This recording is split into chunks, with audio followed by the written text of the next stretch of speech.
नमस्कार मित्रांनो, आज मी तुम्हाला माझ्या आयुष्यात घडलेली एक अशी गोष्ट सांगणार आहे जी मी कधीच विसरू शकलो नाही।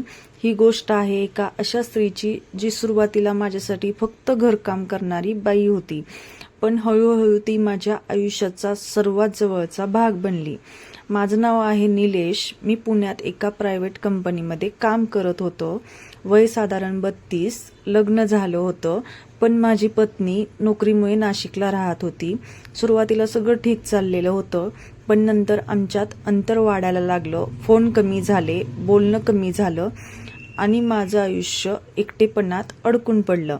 सकाळी ऑफिस, संध्याकाळी रिकामं घर आणि रात्री शांत भिंती। घरकामासाठी मी एका बाईला ठेवायचं ठरवलं। आमच्या शेजारच्या काकूंनी मला एका बाईचं नाव सुचवलं। त्यांचं नाव होतं माधुरी ताई।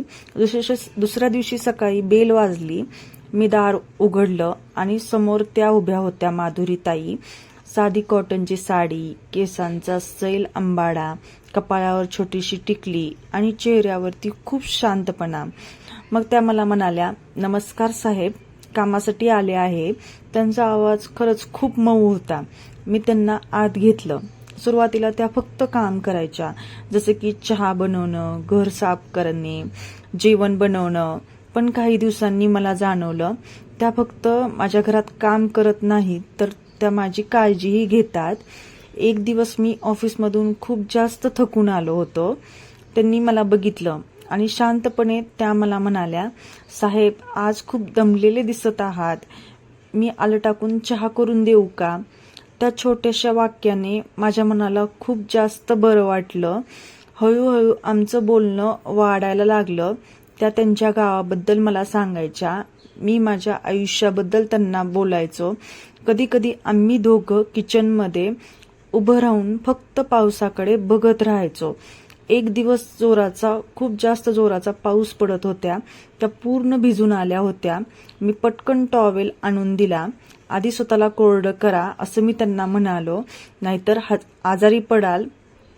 त्या हलकसं हसल्या आणि त्या दिवशी पहिल्यांदा मी त्यांना खूपच जास्त जवळून बघितलेलं होतं। त्यांच्या डोळ्यात खूप जास्त थकवा होता, पण त्याचबरोबर एक माया होती। रात्र झाली होती, बाहेर पाऊस थांबत नव्हता। "आज इथेच थांबा," मी असं माधुरीताईंना म्हणालो।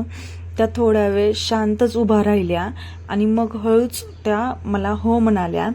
आम्ही दोघांनी एकत्र जेवण केलं। टीव्ही सुरू होता, पण आमचं लक्ष टीव्हीकडे नव्हतेच, तर आमचे लक्ष एकमेकांकडे जास्त होते। त्या माझ्यासमोर बसल्या होत्या आणि केसांमधून पाण्याचे थेंब अजूनही गळत होते।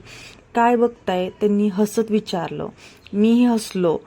"काही नाही, तुम्ही हसता तेव्हा खूप सुंदर दिसता." त्या लगेच नजर खाली करून बसल्या। त्या रात्री आम्ही खूप वेळ बोलत राहिलो। आयुष्य, एकटेपणा, अपूर्ण